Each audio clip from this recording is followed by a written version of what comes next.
You're listening to the DCAU Review, hosted by Cal and Liam. Streaming on Apple Podcasts, Google Podcasts, Spotify, and at DCAUreview.com. Now, here's today's episode.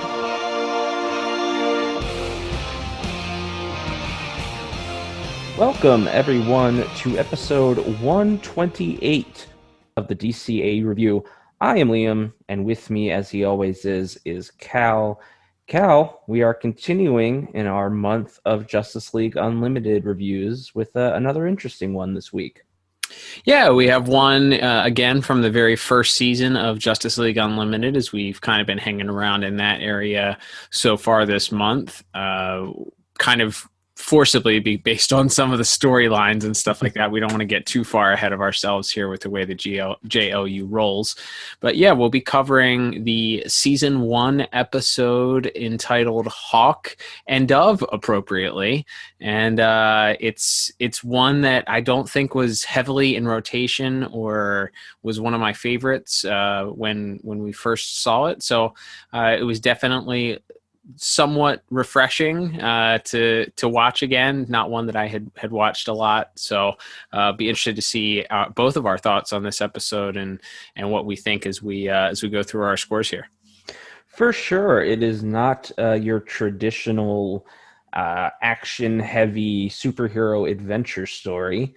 There's a lot we will get into as we discuss our 4 main categories of plot, visuals, music, and voice acting. But before we get there, Cal, I, of course, must lead us off with the official IMDb synopsis for this week's episode. Yes, and this episode, if I did not mention, of course, originally aired on the Cartoon Network back on July the 23rd, 2005, meaning we just passed the 15-year anniversary for this week's episode. There you go. And as you mentioned, Cal, this is the synopsis for Hawk and Dove, which was written by Bob Goodman and Ron Zimmerman, directed by Joaquin DeSantos, with music by the Dynamic Music Partners, and animation by DR Movie Co. And that synopsis reads as such. Ares creates a war machine called the Annihilator to escalate a civil war in Casnia. Hawk, Dove, and Wonder Woman try to stop his plans. Well, there we go. So I think that one's pretty good. I mean, it's doesn't go into too much depth there. They didn't use a lot of big words, but it's pretty decent. Yeah, and that's from that point, we can use that as a jumping off point to get into our plot discussion here, Cal.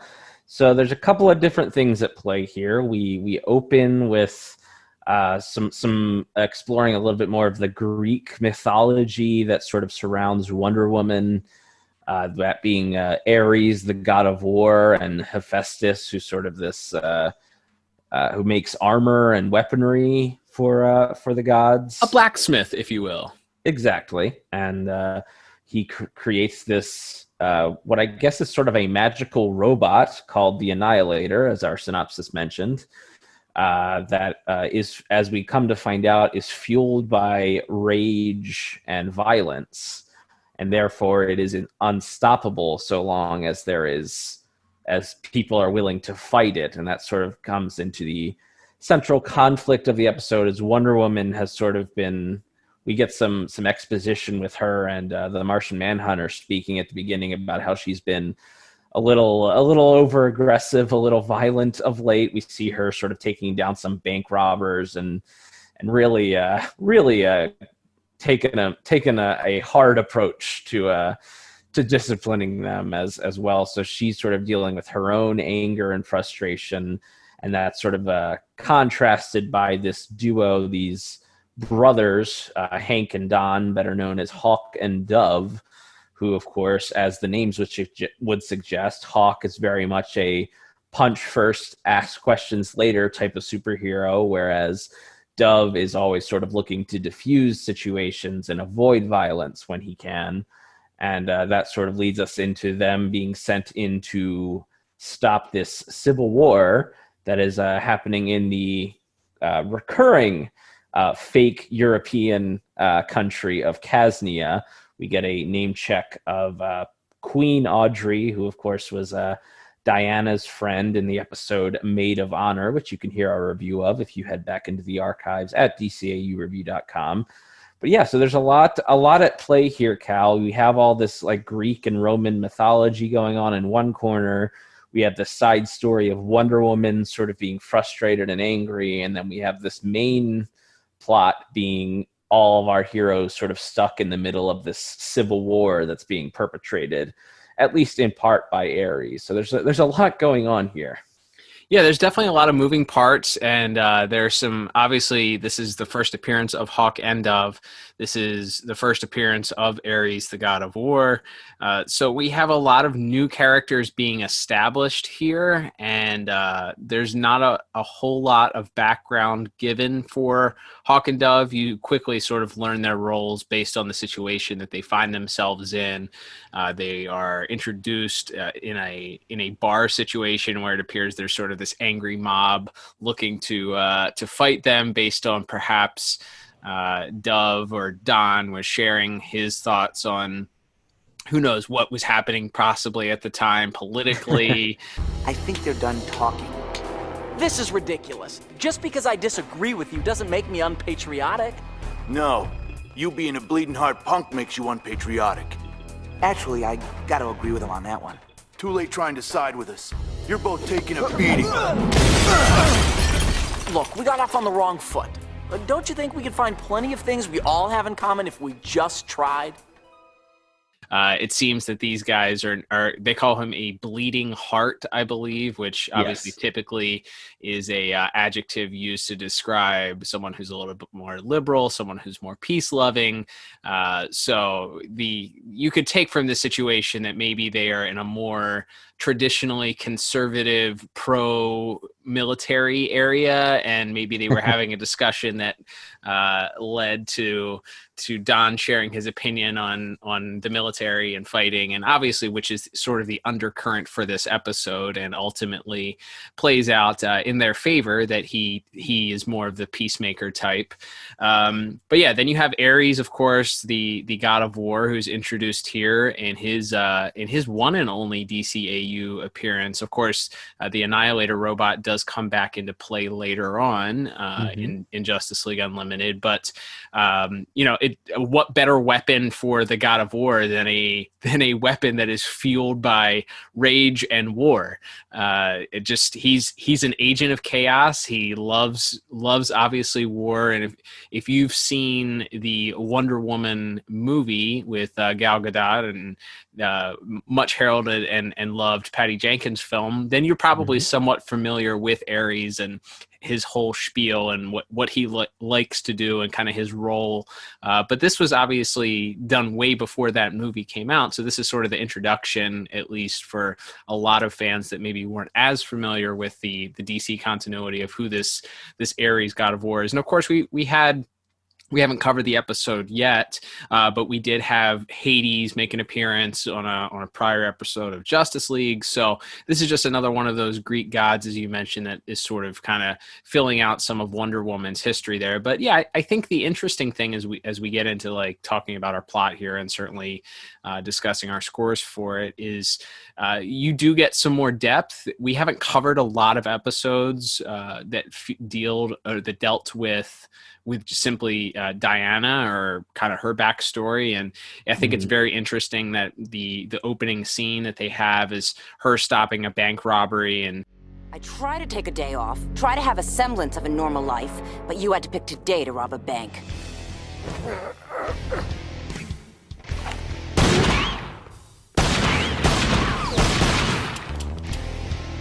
Oh yeah, like that's going to work. Wait, please! I've learned my lesson. I promise! No, you haven't.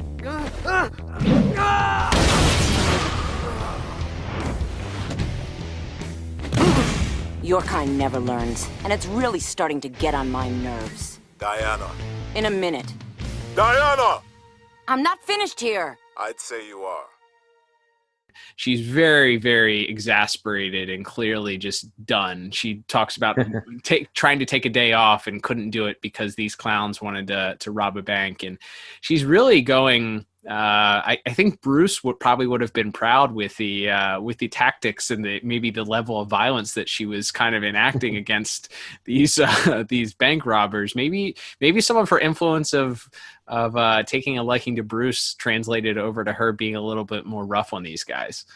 Yeah, I mean, yeah, there's a clear frustration that she is experiencing at the start of this episode, sort of being fed up with just her day-to-day, it seems, and feeling like she's in this cycle. And like you said, she's trying to take a day off and have sort of some quiet time to herself, and that's of course interrupted by these guys trying to rob a bank, and it kind of just pushes her over the edge. And I think that's interesting. I don't know that we get like a great payoff to that angle of the story. She sort of does a little bit of detective work on her own. Once she fights the Annihilator for the first time, she notices the seal on its chest and realizes that that's the mark of Hephaestus, and she sort of goes off and figures out that he's responsible, and eventually figures out that the Annihilator is fueled by rage. But I didn't feel like we got a great payoff to the Diana is frustrated by all of the BS in Man's World story there, at least not in this episode. Yeah, I don't think there was a great payoff for it either. I mean, ultimately, because this is one of those episodes that is only 22 minutes, it's a very fast-paced, fast-moving, and a lot of the plot seems to be, I struggle to use the word wasted, but it seems to be wasted on this sort of Kasnian battle. Obviously that's where the majority of the action of the episode comes in as well. We have to have some sort of action beat for this episode, so it's going to be this war between the northern and southern parts of this Kasnian nation. But there's some weird, like, Ares supplanting the general storyline, because the general doesn't want to straight up just completely annihilate the other side, so Ares has to supplant him as the leader. I thought there was some stuff that was sort of meandering around a little bit at times when it came to that. With that said, I did think that ultimately it seemed like, and we've talked about this before in the past, is the mark of a good story is, are the characters in the same place that they were at the beginning? Have they advanced at all? Was there an advancement in the overall plot? Mm-hmm. And from the beginning, and it wasn't a giant leap forward, but I think that there was at least a half step forward with Diana, with recognizing that as she's sort of teetering towards this, I'm going to use my fists and take my anger out on this because I'm just so tired of Man's World and frustrated with how absolutely insane they are, mm-hmm. to this end point where the northern and southern parts of Kasnia ultimately put their weapons down and just kind of go their separate ways. There's no resolution to it, but maybe there's a little bit of hope for Wonder Woman that comes out of that, seeing that, like, she can see that, okay, well, as bad as I think Man's World is, maybe there's a little bit of hope that comes through this because they were willing to put their guns down at the end. Yeah, and I guess her sort of ultimate moment is she's telling everyone that they're being used, and she shouts at the soldier to lay down his arms, and he refuses and actually hits her in the face with the butt of his rifle.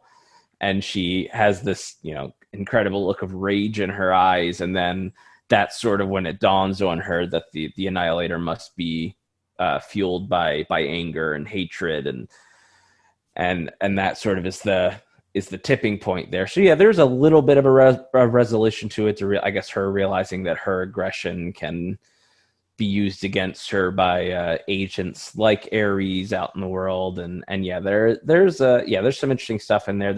But to your point, it's not as if all of a sudden at the end she decides, she has this big aha moment where she does recognize that her frustration, right. And it's interesting because at the very beginning there's a conversation that Jean has with her where he's able to relate to her and empathize with her and recognize that they've both been changed and shaped by their interactions with human beings and Man's World, as he puts it. And there isn't this sort of like warm and fuzzy moment at the end where they both are like, you know what, deep down, man is just okay and everything's going to be all right. There's not that like bow tie on the end of it. And whether or not the writers decided that that was something that they intended for this episode, I can't say. I don't know. I think the more we see more of a resolution or more of an advancement of the characters of Hawk and Dove in the overall plot, and kind of how Hawk kind of at least starts to recognize that Dove, this sort of warring between the two brothers, that like Hawk, as you mentioned, is fist first, and Dove is sort of like, well, let's talk about this and see if we can work out a peaceful resolution. So the fact that Hawk sort of sees the value in that peace aspect towards the end, to me was the overall like glaring advancement in between the 2 or 3 plots that were happening. Yeah, you get to spend, like I said, this is really the only episode that focuses on these characters, but you do get a very quick understanding of that they are brothers and that they do have sort of a, big brother, little brother relationship, and they obviously have very different views. They're, when they're flying in the invisible jet to Kasnia, Dove is talking about, the economic and educational reasons that people take up arms against their neighbors and things like that, and how these civil wars can get started, and Hawk is kind of shaking him off. And then towards the end of the episode there, when Dove is literally standing between the soldiers and the Annihilator and telling them to drop their weapons because clearly what they're doing isn't working, so let's at least try it this way. And Wonder Woman has to physically hold Hawk back as he's terrified that his brother is about to be destroyed. That's really good. And then as soon as the battle is over, they're sort of right back to the bickering and in the way that family members can be. I think that's all quite fun. And like I said, I think the thing with an Ares, he kind of actually plays. It's funny, and we'll get to this in voice acting. He sort of plays the role that Kanto played in the Superman episode, Tools of the Trade, where he shows up as this like benefactor for the army and is delivering them this weapon, and he's so frustrated when they only want to use it to sort of maintain their territory rather than to push forward and violently destroy their enemies. And I think there's an advantage of using a lot of these mythological characters, is that you don't need to do anything subtle, and there's like nothing that can be too hammy or too over the top if it's literally the god of war. Right. So like that end speech he gives about, wherever there is hatred or bigotry or inequality, I shall be there. Like a lot of villains, you would roll your eyes at that, but it's like, it's literally the god of war. So he kind of gets away with it there. So that's fair. Yeah, I would agree. I think that's very Saturday morning cartoon, but when you think about it, a lot of these mythological characters based on, Greek or Roman mythology, you look at it and it's like they're kind of goofy concepts to think about anyway, but so it kind of fits with it. I totally agree with you. Absolutely. So overall, I think this is a solid episode, a good episode. Like I said, it's a non-traditional type of plot, and there's a lot of interesting, fun elements to it. So I settled on a 7 out of 10 for my score for plot. Wouldn't you know, in the episode or on the podcast where we rarely disagree, Liam, we have the exact same score. I also gave it a 7 out of 10. Get out of town. I think we are sort of robbed from having. Okay, so I'm going to be forthright here. Hawk and Dove are not my favorite characters, and this episode, while the introduction of the characters is certainly intriguing, especially because of the dynamic between the two of them and the ideological differences, and obviously especially in today's day and age, that's incredibly relatable based on how everything is in our country and everything is in our society. Everything is complete and polar opposites, and you're either on one side or you're on the other, and there's rarely any middle ground.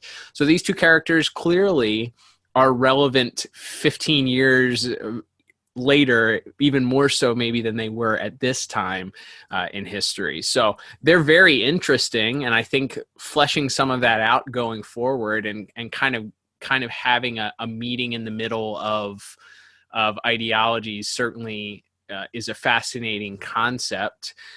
But we're kind of robbed of any further advancement of these characters beyond this episode. I think they maybe make cameo appearances in a couple later episodes, but there's not really further development on either one of these guys. So it's kind of like a one and done type episode. So because we're limited to whatever it was, 22 minutes with maybe 15 minutes devoted to these two characters specifically, it's really, really hard to say that the plot was really, really good, because it kind of just, it's a self-contained episode that feels like it deserves maybe a little bit more.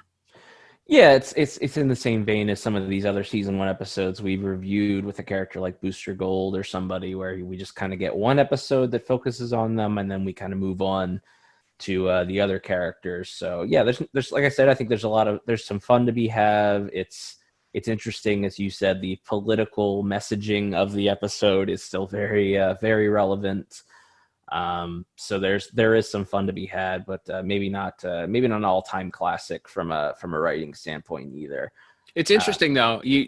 While we were previewing this episode this week, I understand that you had an interesting interaction about the plot with one Mr. James Tucker.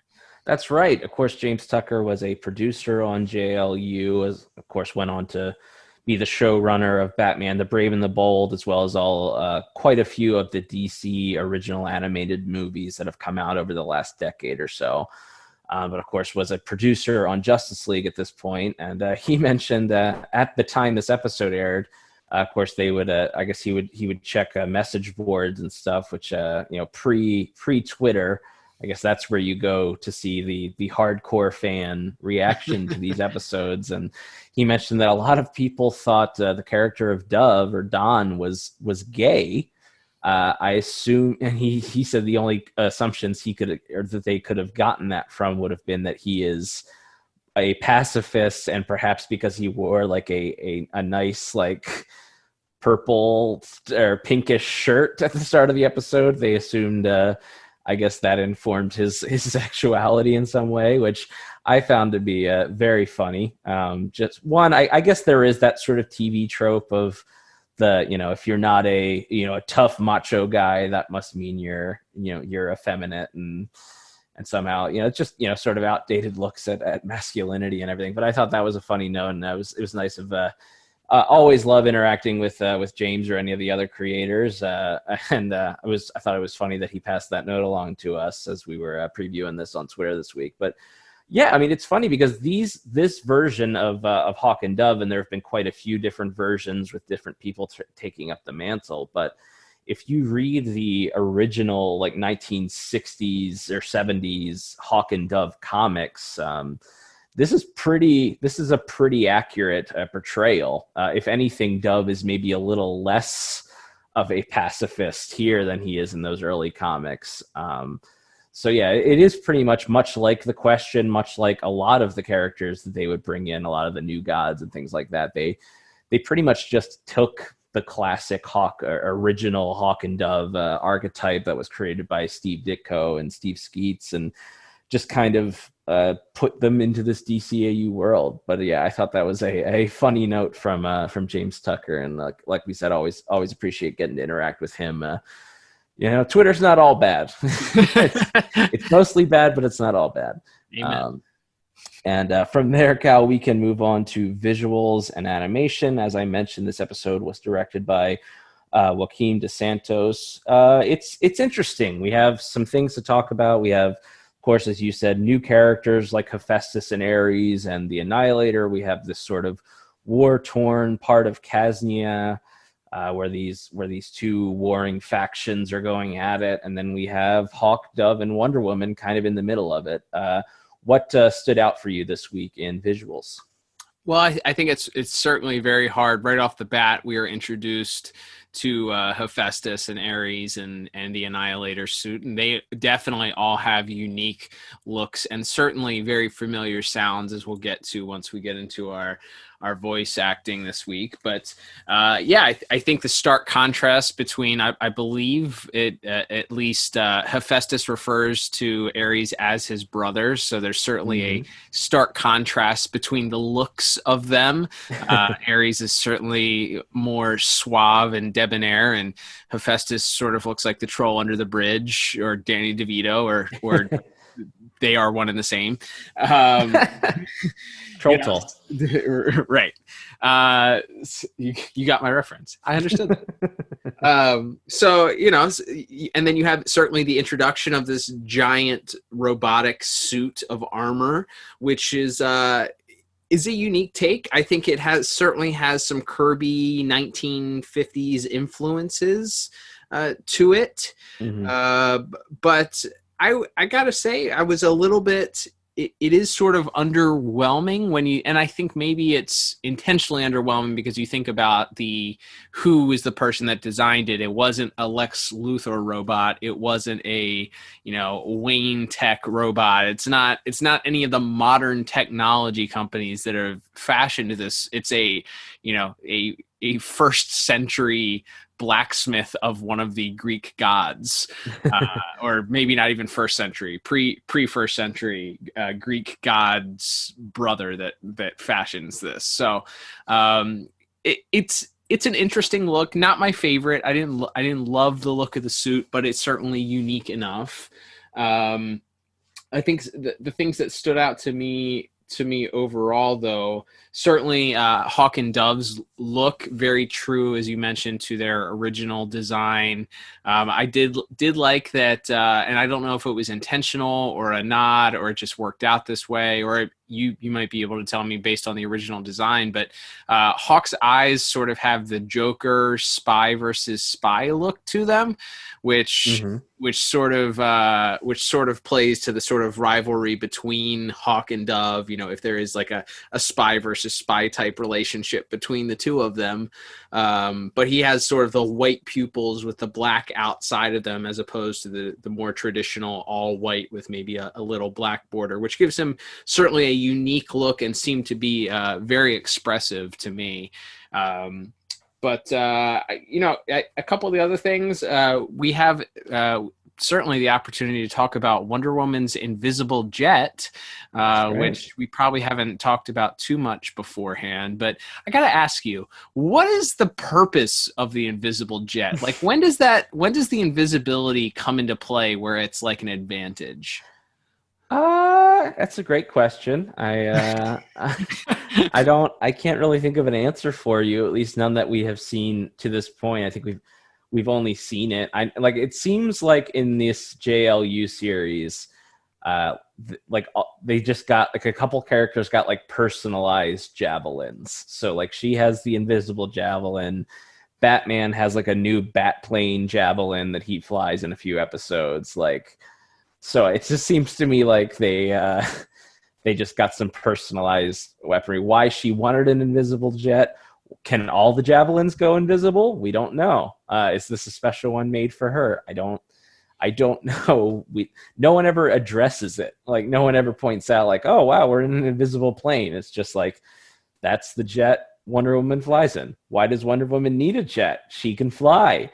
Right. Yeah. I mean, I guess in this case she was flying Hawk and Dove with her, so it made sense to have a transport. But yeah, a lot of questions are raised by the invisible jet here, and like where it came from and why she has it, and all of that. All of that is very, very confusing. I think there are, to me, the standout scenes as far as visuals were concerned, the scenes in Hephaestus's sort of blacksmith shop were visually interesting, especially the scene where Wonder Woman goes down to sort of confront him and see if she can figure out what the weakness of the armor is. It's we've talked about it a lot, certainly when we're covering Batman: The Adventures Continue comics, which you can check out in the archives at DCAUreview.com. Check out our bonus episodes covering those. But issues, the scenes in those issues, and then it sort of reminded me of this scene. Scenes that are backlit by fire and sort of have this orange hue over them. It gives them such a different feel from your standard outdoor standard lighting, and a lot of this episode takes place during the daylight, so you really are sort of transported from the general standard Earth to this wherever this blacksmith shop is in whether it's in the Earth or what other dimension or wherever it is that this place exists. It really does a great job of contrasting against the brightness in the daytime. And I think the orange hue that comes over from them standing in front of the blacksmith's fire really adds to the atmosphere of that scene. Agreed. I think that scene's good. I think the transition of every time sort of Ares changes form, where it's when he goes from the suit into the armor, or from transforming into takes the place of one of the northern Kasnian general at one point and sort of reveals himself to Dove, like the fire sort of causing the transition. I thought that was cool and an interesting way of visualizing his abilities. Like I said, I would agree. I wasn't a huge fan of the Annihilator design. I think it's fine. There's certainly nothing wrong with it, but it isn't particularly spectacular either. And then Hawk and Dove, it's interesting because I think in the comics they don't really necessarily have a lot of like clearly defined superpowers, at least this original team, but here they seem to have some super speed, as well as Hawk seems to also have super strength, and so they clearly have some abilities beyond just being guys in suits. I do like the transformation scene. It's very Power Rangers, but I liked it when they they literally shout their own names and then transform, and the way the suits sort of come around them, especially I think Dove, like he has his like, again, in sort of a defensive pose, his hands over his face as the suit kind of comes around him, and then the cowl sort of comes up and appears over his head. I thought that scene is pretty cool. And then I think the final bit there, it's difficult because this is supposed to be a war zone, but we can't show guys getting like shot. So it's difficult. It's just a lot, like it'll be like a shot of just like a bunch of soldiers firing, and then you cut to the other side and there's some soldiers firing. So it's hard to it's very G.I. Joe 80s cartoon where there's just red. I mean, take out the red lasers that are firing. Yes. And it's pretty much just a G.I. Joe cartoon where they're just shooting and there are no casualties shown or no presumed dead people. There's no dead bodies on the ground. So it's just a bunch of like people that have terrible aim just shooting certain things and firing and explosions. And we don't even, I guess it's presumed that when Ares supplanted the leader of the army that he presented the Annihilator to, that he killed him. But even that we don't see it, or it's not spelled out clearly that he does. It's a war zone with no casualties as far as we can see. And so it's like I said, and I understand this is still a children's cartoon. I'm not expecting to see blood and gore, but it does make kind of for an uninteresting setting when it's just kind of guys firing weapons at nothing for a while. But I mean, there are some cool little bits, like Dove, the guy's about to throw the grenade, and Dove, puts his hand on it and gets him to put the pin back in, and things like that. They do some cool stuff with that. But overall, like I said, I don't think the visuals, anything stands out as bad necessarily. I do feel like Wonder Woman is a little bit off model in this episode. I don't know. I just feel like she's supposed to be like a tall character, and I feel like she didn't feel like as physically imposing as she does in a lot of other episodes. Again, maybe that's just I don't know, maybe that's my imagination, or it just felt like, especially when she's like confronting the soldiers at the end, it felt like she should have been like towering over them a little bit, and she isn't. But yeah, I think there's a difference, especially in that opening scene. She seems to be very visually, like size-wise, similar to the guys that she's confronting, which to me is she's supposed to be an Amazon, so she's a little bit larger. But yes, I think there was some proportion issues towards the end, because she did look a little smaller. I would say that that's fair. Yes. Yeah, it's not a super big problem, but it is something I noticed there, as we tend to nitpick a little bit here. Overall, like I said, I think it's decent, nothing to write home about though, and so I settled on a 6 out of 10 for visuals this week. Okay. I gave it a 7 out of 10. I would just want to tick higher. I think with the action though, I think that if this is let's transport this and it's a space battle instead of this sort of benign sort of indescript battle between this northern and southern hemisphere nation. Maybe it's a little bit, we give it a little bit more excitement because maybe it's a battle with space lasers. I don't know, something that added a little bit of nuance to it. But there are a lot of explosions. There is a lot of fighting that happens. The action is sort of constant in this episode, which imagine if there hadn't been this sort of war undertone. This episode would have been just like unbearably boring. It's a lot of talking. Yeah. Excuse me. Yeah, it's a lot of talk. Okay. Sorry. Not good. Good. Go ahead. Yeah, it's definitely a lot of talking, and so yeah, you had to have some sort of, I guess, constant action or motion sort of happening in the background. And yeah, I mean, some of the fight between Wonder Woman and the Annihilator at the start, and Hawk, and like I said, Hawk, picks up a tree and knocks the Annihilator back with it. Like, they do some cool creative stuff with our sort of small roster superheroes that we see in this episode. But yeah, it's certainly it's much more of a story driven episode, especially by the end there. And from there, Cal, we will move on to music. Of course, music this week by all three of the dynamic music partners, Lolita Ritmanis, Christopher Carter, and Michael McQuistion. What did you think of the music this week? So there is, because of the heavy action scenes, there is a lot of what sounds like background filler music. It's certainly heavy rock influenced, as we've already discussed a lot this month. That's the signature of Justice League Unlimited. It's guitars, it's drums, it's heavy on sort of rhythm guitar in the background.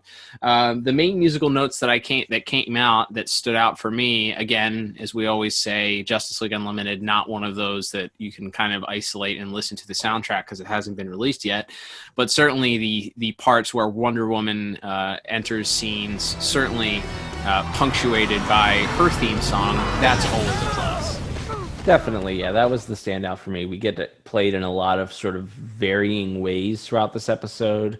We have it sort of played traditionally at the start when she's confronting the bank robbers. We have it played sort of all rocked up in some of the more heavy action scenes.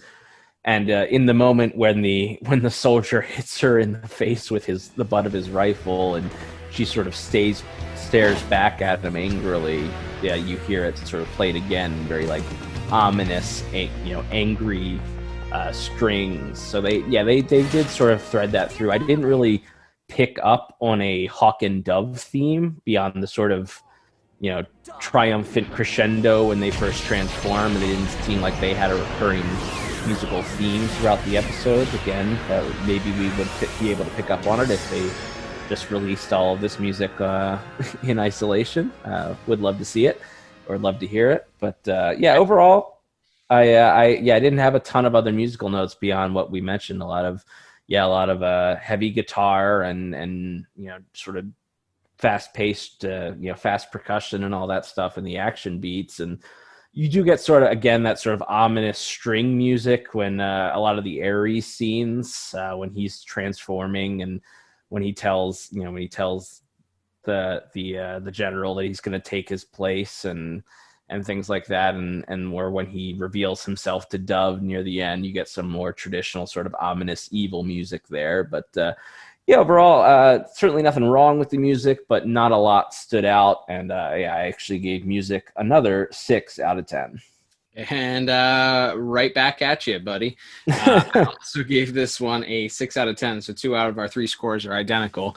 And yeah, I think that we've talked about this a lot, especially with these episodes, and you briefly just sort of alluded to it. But a lot of times we are sort of impressed when there are unique themes given to a character, and especially even if it's in an episode where they aren't featured again, if the composers have decided to go out of their way to sort of write a piece that sticks out and that is clearly one that is reused even within the confines of that one episode. I think we go back to, you think about A Savage Time and you think about the Blackhawks theme that stands out. That's the only time that theme is really used.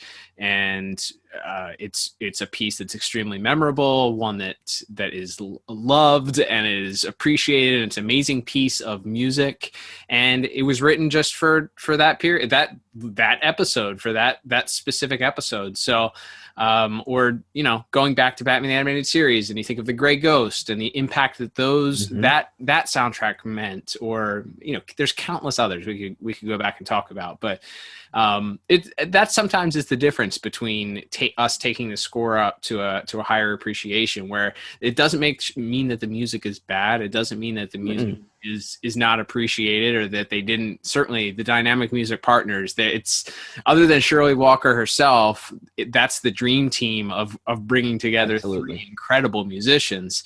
And sometimes that's all that's asked of them, is to just do a standard episode where there's not necessarily a piece that stands out, but it doesn't always reflect in the score that, as we always say, that we're not saying this is bad just because we didn't give it a high score. It means just maybe it didn't stand out as much as one of these other episodes have.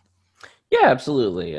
Still a solid job all around. It adds to the atmosphere of the episode, but like we've been saying with our other categories, this was definitely, for better or worse, was a very story-driven episode, and so both the visuals and the music sort of played in background to that. And that will bring us, Cal, to our final category, that, of course, being voice acting. We have an interesting guest cast. We only have 2 of our original Justice Leaguers here. We, of course, have Susan Eisenberg as Wonder Woman, and briefly, we have Carl Lumbly as the Martian Manhunter. And then we have a pretty big guest cast from there. But what did you think of Susan Eisenberg this week? I think this is, to date, of the episodes of hers that we've covered, this is her best work. I think she's able to really show a great range of emotion. I think that we've already talked about her frustration as a character in that beginning is really felt. She really feels like she's at her wit's end. Like she's had enough of it. And that really comes out in the way that she delivers that opening line to these guys that she stops from robbing the bank. And it continues even in that conversation between her and Carl Lumbly. That's a pairing that we don't always get to see a lot of interaction between, I think. If this escalates, it could easily ignite the region. What's wrong with people, Jean? Hostility's their answer to everything. You're not one to talk of late. What's that supposed to mean? Diana, you and I have both been affected by our time among humans. It's important that we keep ourselves in check. First of all, those thugs back there got exactly what they had coming. As did that band of mercenaries last week. And those creatures from the Decoran Nebula. They weren't misunderstood. They thought we were food! You're right, Diana. None of it has anything to do with you. But it's interesting because you think about that dynamic that they bring up in that conversation, and that they are both sort of strangers to this world. We always think about maybe Martian Manhunter and Superman having a lot in common because they're both from other worlds that have come to Earth, or even Martian Manhunter and Hawkgirl in some form or fashion. But when you think about it, yes, Wonder Woman was born on Earth, but she was isolated from the general population of the world for the majority of her life. So you don't she hasn't experienced or dealt with the sort of exhaustion that comes with dealing with humans as a whole. So her being able to sort of flex her muscle, being able to show this dynamic range of emotion, her interaction with Hephaestus, I think, is really great too. Mm-hmm. She sort of, again, this anger and frustration is bubbling under the surface, and there's a great back and forth between her and I'm sure we're going to get to in our character here. We have Mr. Ed Asner that's playing Hephaestus, the great Ed Asner playing Hephaestus. So they have a great back and forth there. There's an armored suit fighting in Casnia that needs no wearer and bears your mark. The Annihilator. Then you did make it. Who else does such fine work? Ares liked it. Ares, of course. How do you stop it? You knew to ask. I do leave a small weakness in each of my creations. An Achilles heel, if you will. It's so no one ever gets too powerful. You know what they say? Only Zeus is perfect. And what's the Annihilator's weakness? Diana, you wouldn't want me to go around telling people the weakness in your armor, would you? With that attitude, you'll never figure it out.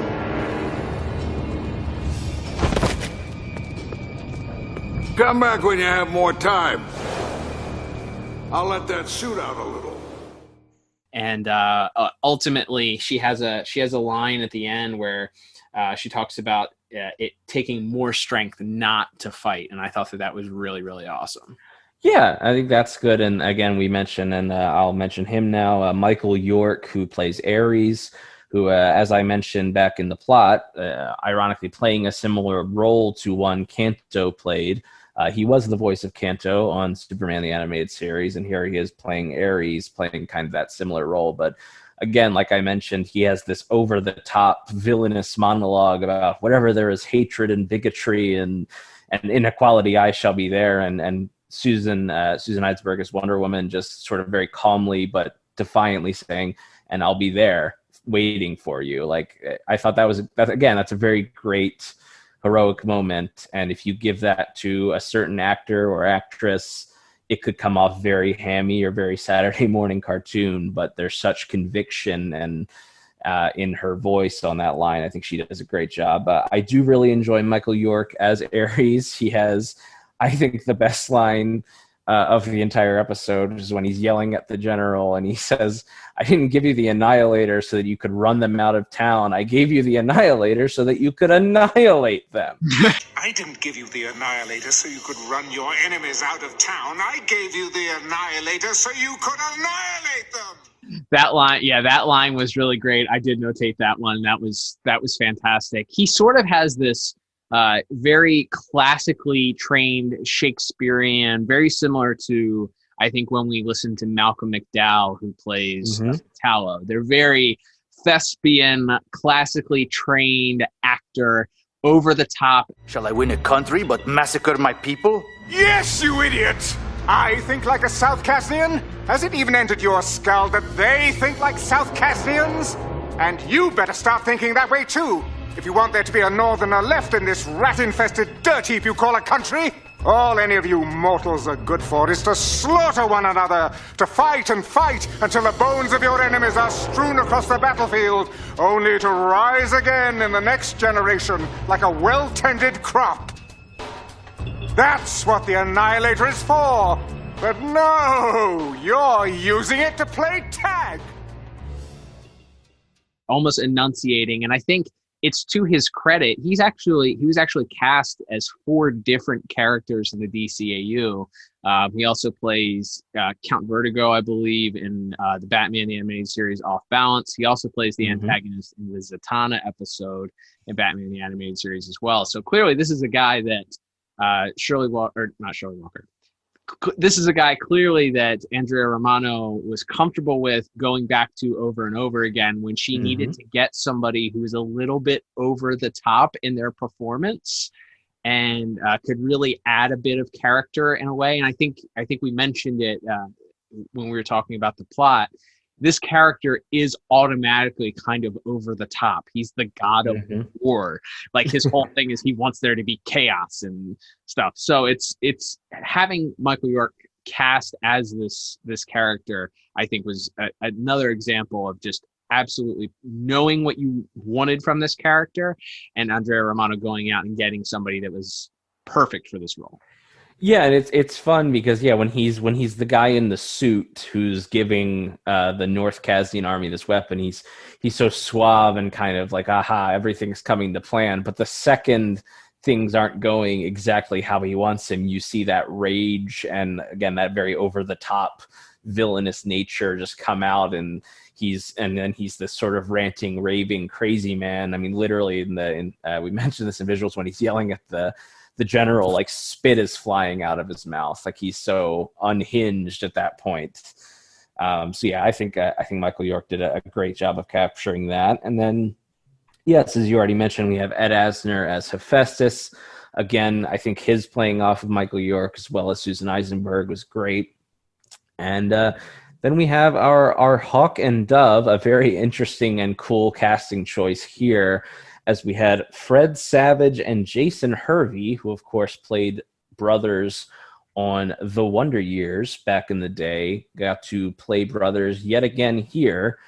Fred Savage as Hawk and Jason Hervey as Dove. And I think, again, like we talked about a bit in plot, but I think even though this is really the only episode we get that focuses on them, you do get that brotherly bond where Hawk is kind of constantly picking on him and kind of putting him down, and they're having this argument in the jet on the way to Kaznia. But then in the end, as I mentioned, when it looks like when Dove is basically willing to sacrifice himself to try to stop this Annihilator. You don't have a chance like that, so try it my way. Lower your weapons. Don! Let go of me! He's weak! He'll get himself killed! Don!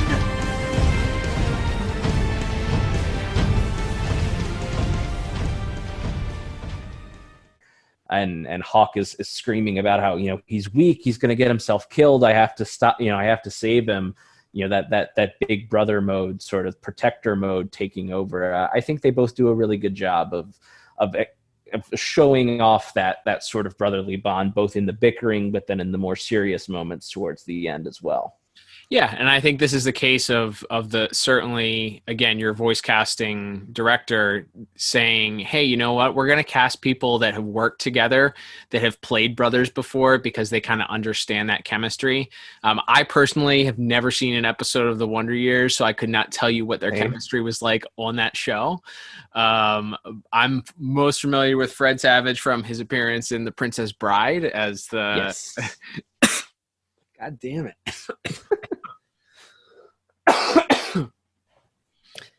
As the young boy that is getting the story read to him.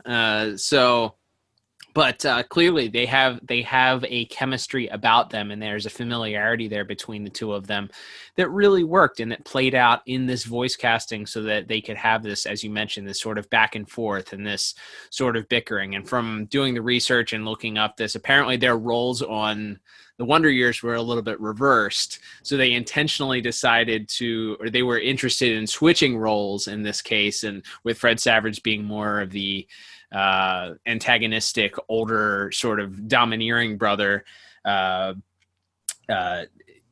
playing out, as opposed to his character on The Wonder Years. So very, very interesting. I think it was perfect casting for the both of them. There's sometimes, you get a TV actor or an actor that's used to playing roles on television visually. It doesn't always translate, as we've pointed out a lot, to voice acting. But I thought that they did an excellent job, the both of them. Very believable, especially Fred Savage's performance at the end, as Dove is just sort of standing there waiting for this robot to annihilate him, and the panic and the fright and the fear that Fred Savage is sort of able to express as Hawk as he's watching this Annihilator robot walk closer and closer and raise his fist up to strike him. Done really, really well. I really felt like that there was a brotherly connection there between these two characters. So another great job. Yeah, absolutely. Overall, I think it's a really, really great voice cast. Especially with everyone that we've mentioned here really doing great jobs. And for those reasons, I gave voice acting a perfect 10 out of 10. Well, wouldn't you know it? It's almost as if we ourselves have a brotherly connection here. I also gave voice acting a perfect 10 out of 10. I think based on all of the things that we talked about here today, I mean, anytime that you can get Ed Asner working in a minor role, it just allows him to shine. Like he doesn't have a lot of lines, but just hearing his voice is it reignited that fire that we need to continue to try and get this movement going for him to play Granny Goodness in the live action New Gods movie, if at all possible. Hashtag Ed Asner for Granny. Yeah, he's phenomenal. I mean, it's a perfect voice. That Hephaestus design, as we mentioned in visuals, is so striking, especially contrasted with the very debonair and suave Ares. You have this, kind of overweight, hunkered down, balding guy, missing teeth, very haggard looking blacksmith. And Ed Asner came up with sort of the perfect voice for that type of character. That very strong rasp and gravelly tone to it. It's great. It's a really, really great cast all the way around. Yeah, it's really good. And again, I think just pointing out how great Susan Eisenberg is in this episode. And, absolutely. A character that we maybe haven't had as much opportunity to kind of go in depth and hear her best work yet. This is one of her best episodes to date that we've covered, and might very well end up being one of the best that she does in the entire series. All right, Cal, and that will bring us to our final scores for this week. And tallying everything up, looks like I have a final score of 29 out of 40. And because most of our numbers were very similar, my final score is also very similar. I end up with just a tick higher, a 30 out of 40, Liam, which I guess will bring us, as it always does, to rewatchability. I don't think it's, in the grand scheme of things, other than the Annihilator robot making its first appearance, comes back into play later on, where do you find this on the scale of must watch, maybe watch, skip it? I guess I would put this in a maybe watch, because as you mentioned, it comes back into play in a couple more episodes that are sort of integral to the rest of the second season of JLU. That being said, they explain what the robot is in those episodes, and it doesn't take you long to figure out what it is anyway. So I don't think this is like so important, but it is a little bit of nugget if you're trying to sort of get a full picture of the important moments of the series. This is kind of an episode that goes more into the backstory of that. But I would put it maybe in the maybe category. I mean, as far as an episode goes, like we said, I think it's a fine way to spend 22 minutes. It's a non-traditional type of plot. We get a little more exploration of Wonder Woman as well as these new characters. But I wouldn't say this is a must watch, but it definitely has some roots in what becomes some more important plot points later on in the series. Yeah, I think maybe just because of the reappearance of the Annihilator robot later on, it sort of makes it a must watch, just so that you understand the origins and how the robot itself works. But at the same time, like you said, because it's sort of just a filler, it does kind of advance some Kasnian plots. Maybe if you're just like a Kasnian person, like you're just fascinated by this fake European country that exists in the DCAU, maybe that's it. I guess we always started out with like a see it or skip it, and I think we've realized that somewhere in the middle, there's episodes that are somewhere in the middle where it's like maybe you should watch this episode, or it's not a dire if you skip it, but you should probably watch it. So I guess, yeah, that this would fall into that, like, you should probably watch this episode, but if you end up skipping it, the only thing that you're gonna need to do is Google to find out why the Annihilator robot exists or where that came from. Yeah, I think that's a fair assessment. And that will begin to wrap us up for this week, Cal. Thank you, everyone, for listening, whether on DCAUreview.com or on any of your favorite podcast app. We always appreciate that. If you have the time and ability, if you can, if your app that you listen to us on allows you to leave reviews or to star rate us, we would appreciate you taking the time to do that. Know it's a bit of a hassle, but the more reviews and star ratings we have, the higher we go up in search algorithms and stuff like that. We'd certainly love a chance for more people to get to hear the show. So we thank you in advance for doing that. But before we wrap up for this week, Cal, I do want to mention that over the last couple of weeks, the episodes are now out. I had the fortune of being a guest star on the Superman the Animated podcast hosted by Nathan. Great guy. We covered World's Finest, which, of course, you and I covered way back in episode 18, I believe. Way back there. So, yes, quite a long time ago. So it was fun to revisit that with him. We covered all 3 episodes. Our talk is split into 2 parts. So you can check that out, Superman the Animated Podcast. You can find his show on Twitter at SupAnimatedPod, SUP Animated Pod, if you want to hear that. Nathan's a great guy. Hopefully we'll get to return the favor and have him on with us to review something someday soon. But definitely wanted to give him a shout out and thank him for being so gracious as to have me on the show.